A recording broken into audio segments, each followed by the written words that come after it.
Camus, O Tempo dos Assassinos, Seção 3, tradução de Clovis Marx, publicação Editora Record. Vou interromper aqui essa descrição, embora esteja incompleta. São demasiadas hoje, na Europa, as testemunhas miseráveis dessa realidade, para que possamos nos comprazer na sua descrição. O que me interessa é saber como sair desse estado e, justamente, se somos capazes de sair. Houve uma época em que os mandamentos divinos ditavam as regras de cada um e entendo que era uma solução. Mas esses tempos já se foram e 80% dos europeus de hoje vivem longe da graça. O que ele vai dizer aqui é que não existe mais uma unanimidade em relação a uma origem de autoridade. Então, isso vai valer também para qualquer sociedade onde as pessoas alimentem suas dignidades e tomem posições próprias, né? Continuando. A única conclusão prática é que, para renascer, a Europa só será capaz de extrair forças daquilo de que dispõe, ou seja, de suas negações e sua revolta. Mas, no fim das contas, dirão os senhores, foram suas filosofias da revolta que a levaram aonde está. Ela se revoltou primeiro contra um mundo que não tinha sentido e daí extraiu a ideia de que era necessário dominar esse mundo pelas vias do poder. Escolheu a eficiência. Tem o que queria. E é verdade que a maioria dos europeus, sem saber, escolheu viver como vive. Nesse caso, não haveria outra saída senão os claustros e os desertos. O futuro do mundo poderia então ser entregue àqueles povos, crianças, que riem do alto de suas máquinas. Mas minha resposta é diferente, e a ofereço aqui pelo que vale. A revolta não conduz ao domínio, e foi por uma perversão do orgulho intelectual que dela foram deduzidas tantas consequências pavorosas. Nada justifica essa sanha destruidora senão a cegueira de uma indignação que já nem se dá conta das suas razões. Suprimindo a justificativa superior, o niilismo rejeita qualquer limite e acaba considerando que não faz mal matar o que já está fadado à morte. Mas isso é loucura. E, em seu próprio nível, a revolta ainda pode nos dar um princípio de ação que diminua a dor dos seres humanos, ao invés de aumentá-la. Nesse mundo isento de valores, nesse deserto do coração em que temos vivido, o que significa essa revolta? Ela fazia de nós pessoas que diziam não, mas ao mesmo tempo éramos pessoas que diziam sim. Dizíamos não a este mundo, ao seu absurdo essencial, às abstrações que não ameaçavam a civilização de morte que era preparada para nós. Ao dizermos não, afirmávamos que as coisas já tinham durado bastante, que havia um limite que não podia ser ultrapassado, mas ao mesmo tempo afirmávamos tudo que está aquém desse limite. Afirmávamos que havia em nós algo que recusava o escândalo e que não era possível humilhar durante demasiado tempo. E, sem dúvida, era uma contradição que devia nos levar a refletir. Achávamos que esse mundo vivia e lutava sem valor real. E eis que, apesar disso, lutávamos contra a Alemanha, por exemplo. E todos nós, em consequência, pelo simples fato de recusar e lutar, afirmávamos alguma coisa. Por mais que eles não se entendessem, eles estavam lutando juntos. Ele vai dar um exemplo aqui na nota de rodapé. Lá ele diz assim: alguns oficiais alemães ouviram a conversa de jovens franceses sobre filosofia no restaurante. Um dos rapazes havia declarado que nenhuma ideia merecia que se morresse por ela. Os alemães o chamaram à sua mesa e um deles, encostando o revólver na têmpora do rapaz, pediu-lhe que repetisse o que tinha acabado de dizer. E ele repetiu a frase, e o oficial o cumprimentou. Acho que o senhor acabou de provar que estava errado. O senhor acabou de demonstrar que algumas ideias merecem que se morra por elas. E ele segue. Mas, por acaso, essa coisa tinha valor geral? E, além da opinião de um indivíduo, podia servir de regra de conduta? A resposta já foi dada. As pessoas a que me refiro aceitavam morrer no ímpeto de sua revolta. E aquela morte provava que elas se sacrificavam pelo bem de uma verdade que ia além de sua vida pessoal, que ia mais longe que seu destino individual. O que nossos revoltados defendiam contra um destino inimigo era um valor comum a todos. Quando se torturava com esmero, quando as mães se viam obrigadas a condenar os próprios filhos à morte, quando os justos eram enterrados como porcos, aqueles revoltados consideravam que neles estava sendo negado algo que não lhes pertencia com exclusividade, que era um lugar coletivo no qual os homens sentem um vínculo pré-existente. Mas naquele absurdo havia, ao mesmo tempo, a lição de que estávamos numa tragédia coletiva, na qual estava em jogo uma dignidade compartilhada, uma comunhão humana que era necessário defender e preservar antes de qualquer outra consideração.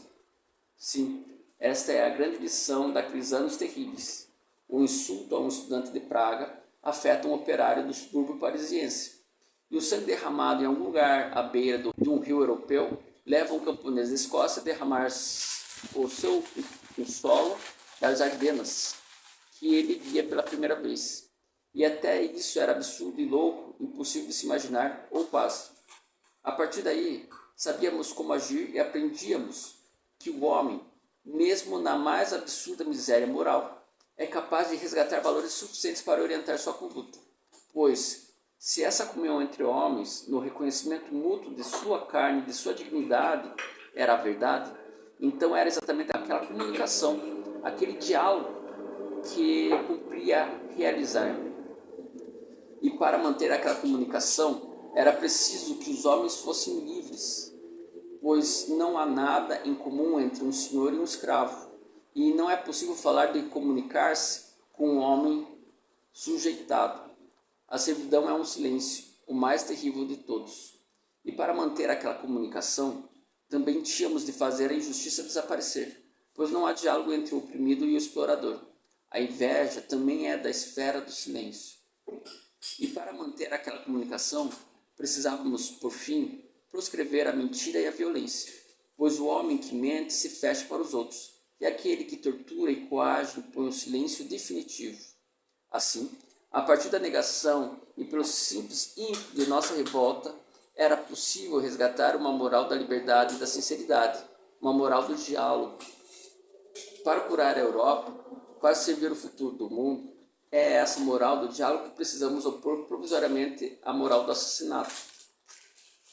Precisamos lutar contra a injustiça, a servidão e o terror, pois são esses três flagelos que impõem o reinado do silêncio entre os homens, que erguem barreiras entre eles, que os impedem de chegar uns aos outros e de convergir para um único valor capaz de salvá-los desse mundo desesperador. A longa fraternidade dos homens em luta contra seu destino. No fim dessa interminável noite, agora e enfim, sabemos o que devemos fazer. O que isso significa na prática? Essa parte é bem interessante. O que significa isso na prática? Significa que a Europa não vai se curar se não chamarmos as coisas pelo nome, se não aceitarmos a ideia de que matamos toda vez que nos entregamos a certos pensamentos. A primeira coisa a fazer, portanto, é a pura e simples rejeição por pensamentos e atos de toda e qualquer filosofia cínica. Não diremos com isso que rejeitamos qualquer violência, o que seria utópico, mas que rejeitamos a violência confortável, ou seja, a violência legitimada pela razão de Estado ou por uma filosofia. Nenhuma violência pode ser exercida por procuração. Nenhuma pode ser justificada de modo genérico. Cada ato violento deve pôr em xeque tudo por parte de quem o comete. O fim da pena de morte e a condenação dos campos de concentração devem, em todas as hipóteses, ser o primeiro artigo do Código Internacional, cuja criação todos esperamos. A pena de morte só pode ser imaginada por quem se julga detentor da verdade absoluta. Não é o nosso caso, e somos então obrigados a concluir que não podemos dizer que alguém é absolutamente culpado. É impossível, portanto, decretar punição absoluta. A Europa não vai se curar se não negarmos às filosofias políticas o direito de pautar tudo. Não se trata, de fato, de dotar esse mundo de um catecismo político e moral. O grande mal da nossa época está justamente no fato de que a política pretende nos munir de um catecismo, de uma filosofia completa e até, às vezes, de uma arte de amar. Ora, o papel da política é arrumar a casa, e não de resolver nossos problemas íntimos. De minha parte, ignoro se existe um absoluto, mas sei que ele não é da ordem política. O absoluto não é assunto coletivo, é um assunto de cada um, e todos devem pautar suas relações mútuas de tal maneira que cada um tenha a possibilidade de se questionar intimamente sobre o absoluto. Nossa vida, sem dúvida, pertence aos outros, e é justo doá-las quando necessário, mas nossa morte pertence exclusivamente a nós. Essa é a minha definição de liberdade.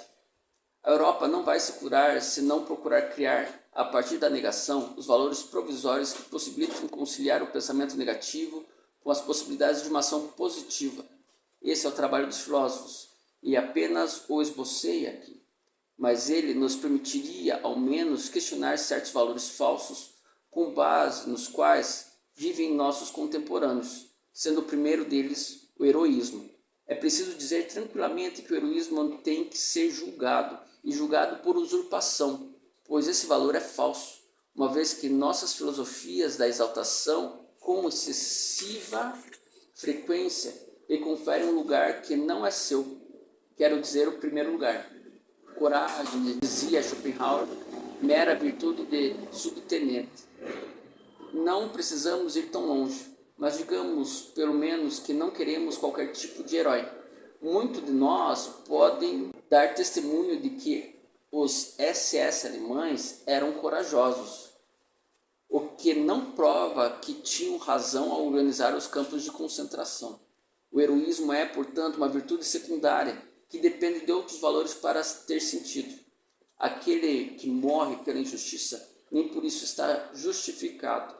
Também haveria coragem, mas de outro tipo, em ser capaz de reconhecer que a primeira virtude não é o heroísmo, mas a honra, sem a qual a coragem perde o sentido e o heroísmo se avilta. Para encerrar, a Europa não vai se curar sem reinventar um universalismo em que todos os homens de boa vontade possam se encontrar. Para sair da solidão e da abstração, é preciso falar. Falar com franqueza e, em todas as circunstâncias, dizer toda a verdade que se conhece. Mas é só possível dizer a verdade num mundo em que ela se define e se baseia em valores comuns a todos os seres humanos.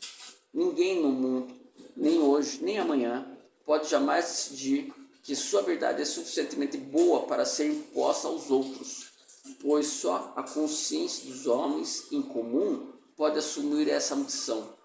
E é preciso resgatar os valores dos quais vive essa consciência em comum hoje destruída pelo terror.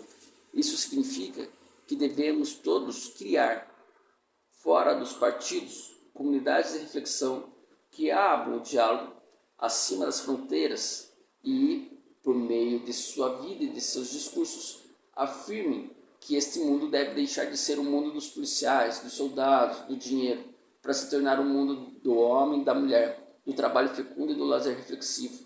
A liberdade que precisamos conquistar, por fim, é o direito de não mentir. Só assim conheceremos nossas razões de viver e morrer. Só assim poderemos, na cumplicidade geral em que vivemos, pelo menos tentar ser assassinos inocentes.